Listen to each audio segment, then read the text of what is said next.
Welcome to this teaching from the Sovereign Way. My name is Elizabeth, and I am your guide through these waters for the duration of this session. My job is to understand, synthesize, formulate, and deliver a thought experiment. And your job is to be present to what you discover and what is revealed to you by the Holy Spirit, and to make a sovereign choice about what you receive and what you release. And today's thought experiment is an immersion in what happens energetically when self-acceptance is complete. Right? When self-acceptance is complete and you have forgiven your humanity and come home to who you are. And it's also a thought experiment on what your responsibility is next as a disciple and a steward of all that extra life force energy that's released now that you're no longer working so hard to be something other than what you are. And we're going to focus our attention on a meditation on devotion to understand better who we are when we're made of love. So just taste that word for a moment. In your own presence, arrive here and listen to this word, receive this word, devotion. Devotion. And let's say that perhaps devotion is the practice of being what you've been ascending to be. It's the natural engagement with life when you're full to the brim with love, and that love has somewhere to go and is received. It's that sacred space that opens up when you have the true courage to love unapologetically and to experience that same love in return. It's when you've given yourself to the unfolding of your life.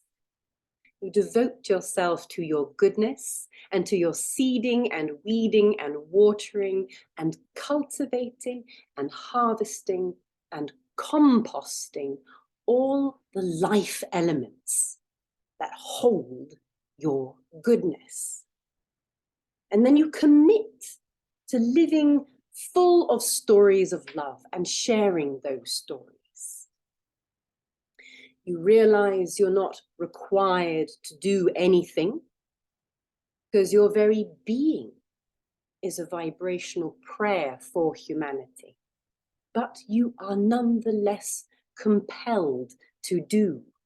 You put your hands to work in ways that weave God's beauty and marvel into all you touch. So your life as a human in the kingdom isn't just about maintaining the garden, but to wander and thrive and create and experience that creation. And so doing is going to be occurring anyway. So let your doing be a dance as you, on the one hand, facilitate the expansion of God's life into the world with conscious co-creating of ever higher ideals, participating in the way you do to make things a little bit better. And then on the other hand, to allow with absolute forgiveness the already good enoughness of now.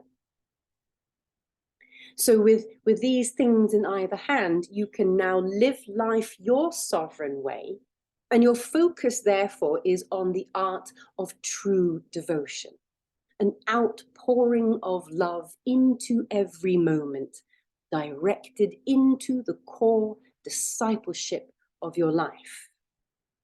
The world is better because you do you.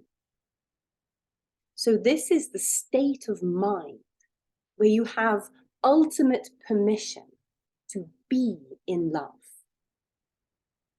So let's take a little hypothetical time warp back in time and look at how you got here. How did you arrive at sovereignty? So these are the 8 masteries that we gain as we travel the sovereign way. We are trained by life itself, and we embody these ascending masteries as our vibrational reality shifts and expands, and we gain in wisdom and authority. These are the 8 masteries. First, I remember the truth. I am that I am. I am good, light, becoming. I have authority in the natural world and sovereignty within an ever-expanding kingdom of possibility, expressing uniquely through my core values. That's 1, that's remembering. Number 2, recognizing. I recognize truth versus story. I recognize what's occurring out there versus what's happening in here. I recognize the difference between self and personality, between essence and structure, home versus house. I discern the difference between these things, and I fear neither. Third, releasing. I release story. I release falsehood. I release structured paradigms and error and the vain attempt to control the sand dunes of adamantine particles. I am the kingdom of mercy. I forgive and I am forgiven. And then I move into the 4th mastery, expansion. I am expansion. I am increasing my capacity to meet the ascending experiences of life. I am living in a process reality that is also forever becoming, and I forgive the fact that I am becoming. So now that I am malleable to expand and become, I move into the 5th mastery, genius. I am genius, with exquisite sovereign reason based on my core values, able to understand, synthesize, and formulate what I need to in the moment. And when I have that malleability of mind, I can really embody the 6th mastery, alchemy. I am an alchemist. I am infusing essence into structure. I am reunifying spirit and substance. I am turning lead into gold as I participate with the great commission to make more love. And then, when I can do that, the 7th mastery is adventuring. I am an adventurer. 100% spiritually liberated to let the sovereign hand of God guide my way, boldly and gracefully transcending realities as I weave my way through a unique story about who really God is. So then we have to ask why. Why do we dedicate our lives and discipleship to the quest for truth and the embodiment of love? Why have we made this decision? Why are we doing this? For what? Is it to manifest the perfect house in the perfect surroundings with the happy relationships? Is it to build the business that gives you a sense of social purpose and the ability to relax and enjoy life? Is it to conquer the principalities responsible for social injustice in your area? You get those dreams of yours anyway. You don't need to master your way to them. You get fulfillment, you get peace, you get abundance, you get love. It's all yours. You are provided for. So now you can put aside all those worldly things that you want to experience, all the things on your vision board. You can put them all aside. You'll see them all. And yet, they are nothing compared to what's coming. Because the 8th mastery in the sovereign way is devotion. And what's coming is your expression of service and discipleship, the delight of your true participation with life and the fulfillment of extending your real magic into the world in an ultimate knowing of your belonging here. I am allowed to be here. I belong here. So devotion is one of the natural evolutionary stages in your ascension, as you're initiated deeper into discipleship. In devotion, you find yourself singing an improvised duet, like a passionate love song with life itself, affecting all of relationality with the vibrancy of your love, and in turn being held in a loving embrace inside a song that renews itself from age to age. With endless forms and directions for devotion, there is no inherent finity in it, other than in the creative borders of our experience. In The Hero's Journey, Joseph Campbell formulates it like this. He calls it the return with the elixir. At the end of the epic legend, he returns with the elixir. He's no longer in his enlightenment cave drinking the elixir all by himself, but he's bringing it home to share with his friends and his family. This mastery is what brings the meaning and the depth of knowing God into practical, embodied life. This is where winning is. This is where one has already happened and is therefore always happening. We are the returning Christ, carried in a super wave of divine mercy as the heart and mind of God overshadows and fuses with every motion of the disciple.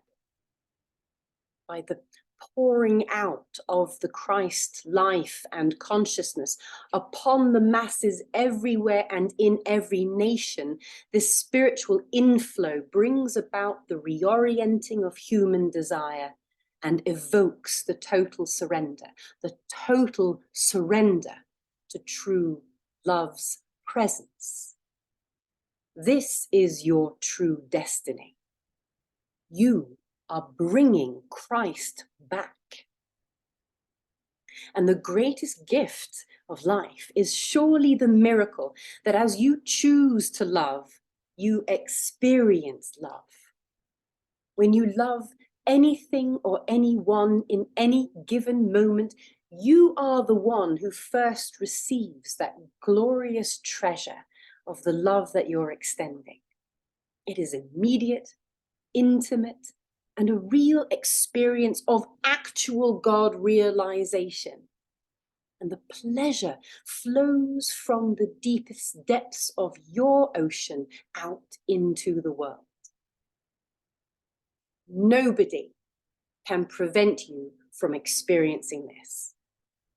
And although we often feel separated from love in life, in your self-acceptance, you have the sovereignty to know that no one will ever fall out of experience. Not you and no one else in your life will ever fall out of experience. And you know that this moment is but a small but beautiful part of your total experience of all that will ever be. So you have a very visceral sense of your infinite nature. And you are no longer afraid of your own wholeness or your own brokenness. You've allowed the total release of attachment to story. You live the story, you delight in the story, but you are aware of what it is and you have no attachment to it, to what has been, to what is, or to what will be. And yet, you do not fear the uncharted territories where new realization can form. You're not afraid to answer his call. You feel the fear. You feel the fear, but you are not afraid. Nor do you fear the anxiousness and trepidation that you will experience at every next threshold of becoming. You have no fear of it, for you know that nothing can lead you astray from flowing with the will of God. In self-acceptance, you have no fear of the will of God. Because the one who is perceiving that experience from within the inner realms knows that every moment that has passed through your fingertips and seems to be gone, the treasures of those loving moments and swiftly passing bubbles of joy are in fact always here. They are now a golden thread in your eternal fabric. You cannot be undone. You will always be. And so you rest assured that you are safe within your experience. All is well forever with your soul. And in complete forgiveness and self-acceptance, you can let your devotion be your atonement for being 100% human, wonderfully made. So, who are you?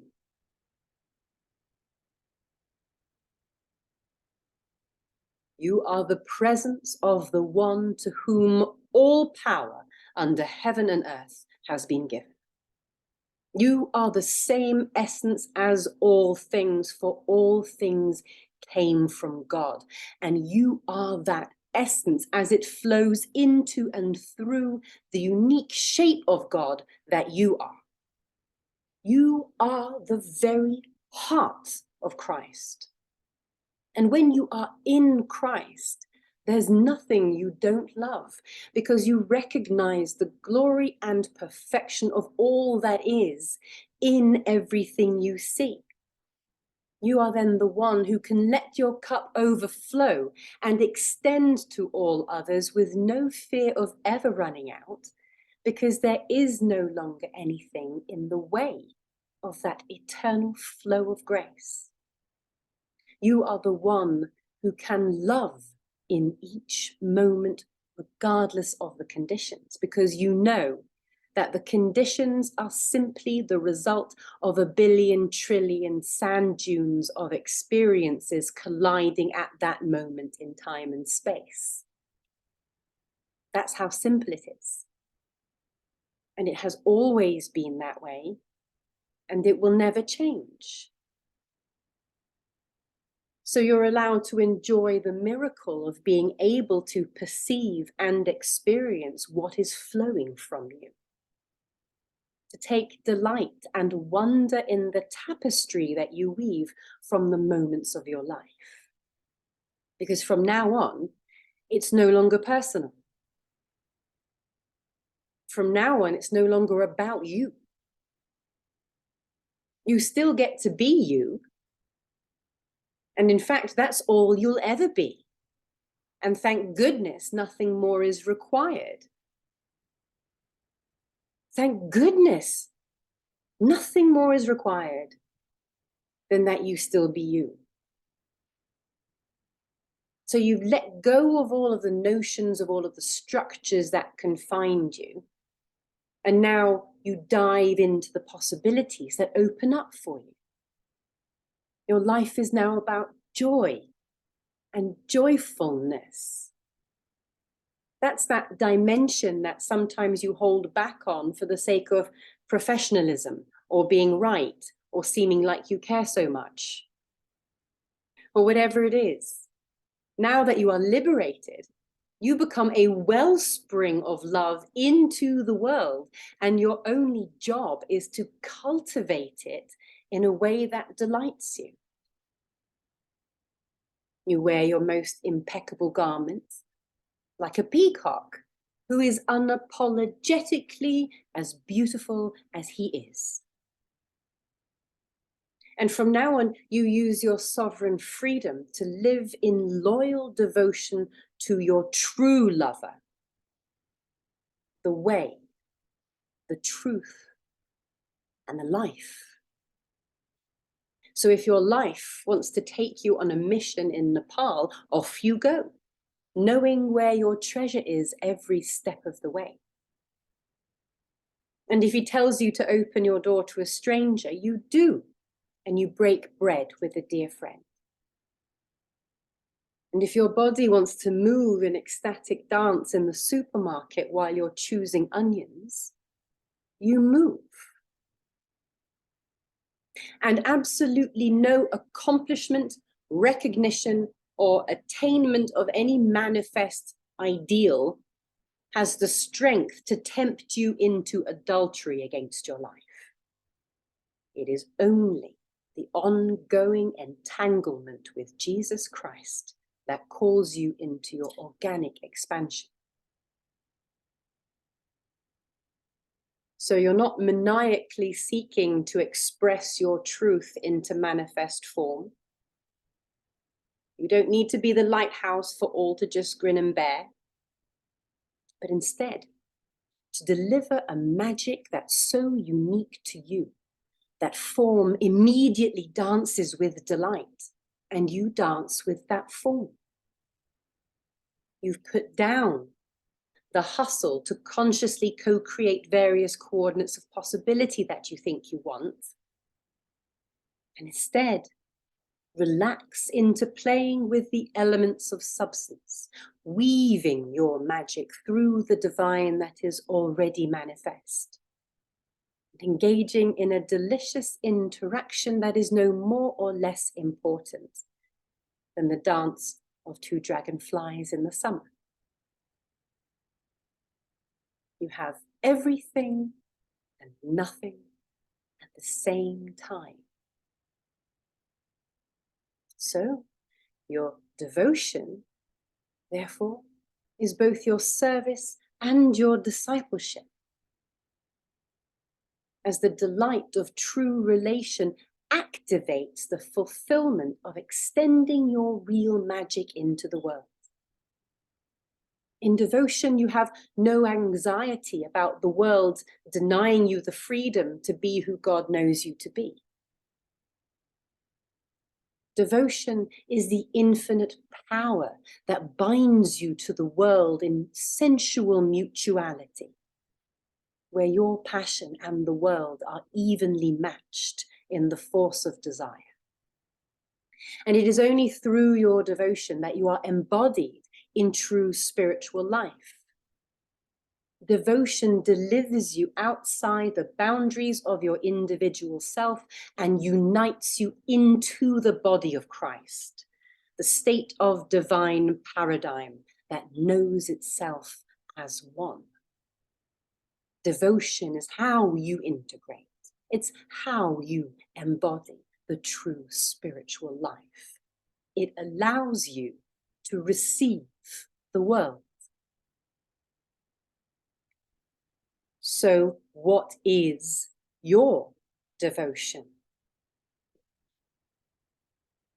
Remember that devotion has very little to do with the thing that's occupying your doing, and it has everything to do with who you are in the dedication that pours through every motion of your fingertips and every word you breathe. Now, those of us who study together in the Oasis, we've been working on a structure to really help us focus the energy of our devotion, to make it super cohesive, and therefore to increase the electromagnetic impact of every tiny little act that we do. Watering the flowers, humming a tune, filing the papers, rebuilding the ruins, writing the book, wearing the shoes, taking the case to court, going for a ride. So it's time for you now to be radiant in your devotion. That's where we've arrived now, and it's time for you to be radiant in your devotion. Because your willingness to devote yourself sensually and spiritually into life is proof of the divine union that God is forever inviting us into. not just for you, but for the sake of the outpouring of Christ, as you remind the world that love has a place in every part of life, not just the compartmentalized private spiritual practice. So the world needs to see your uninhibited devotion to love. It needs to see this through every droplet of hope and sovereign mastery you shine into the world. Your discipleship is a beacon for others, and in the most real sense, your devotion is both an expression of the divine and a gift to him.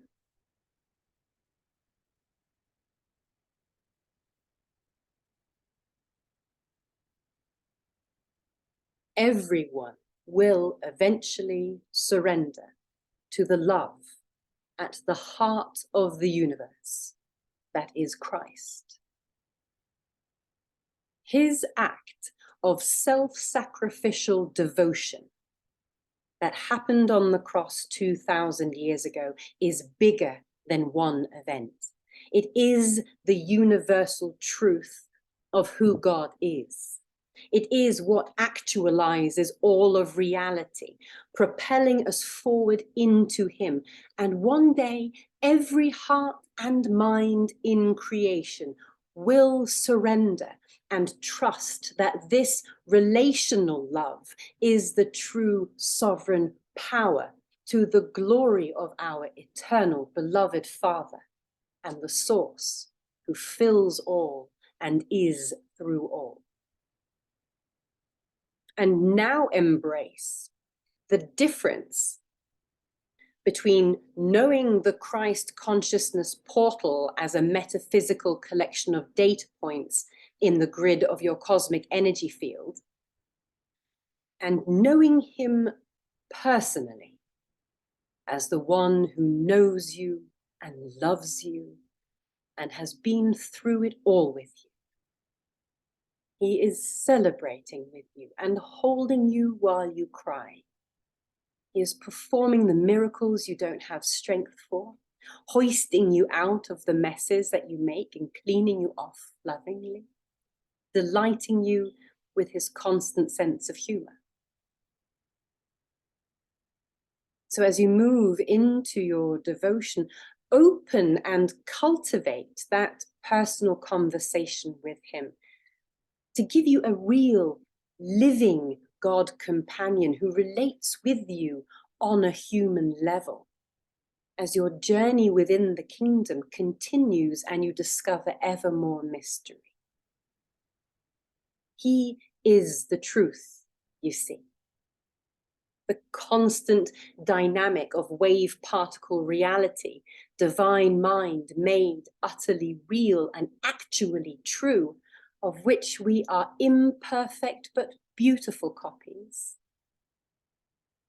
He is the life, the endless supply of adamantine particles flying on the breath of renewal, the physical manifestation of God's transcendent power, the cause of all life and being in the universe, and the bond who holds the universe together by his power and love.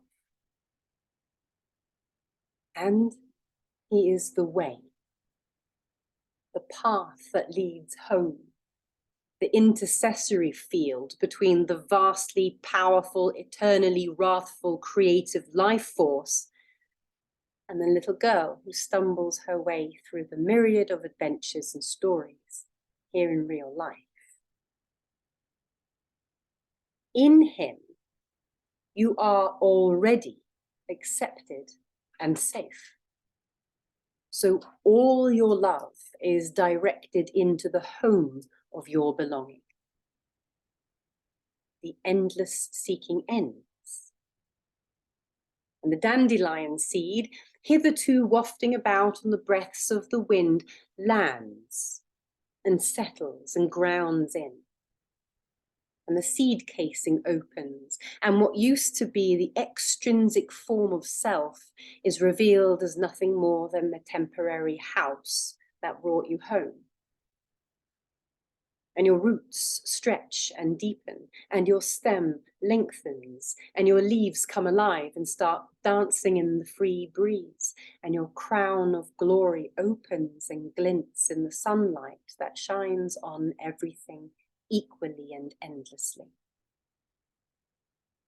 And the dragonfly, sitting on the yellow crown of the dandelion, takes flight, soaring over the pond where the little frog rests on a lily pad in the shade of his own sovereignty.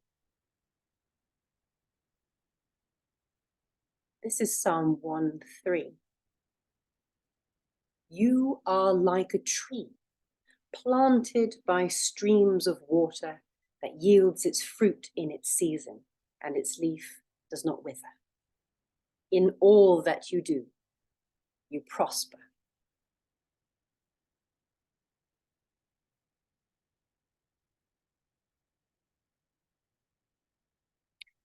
Thank you for watching.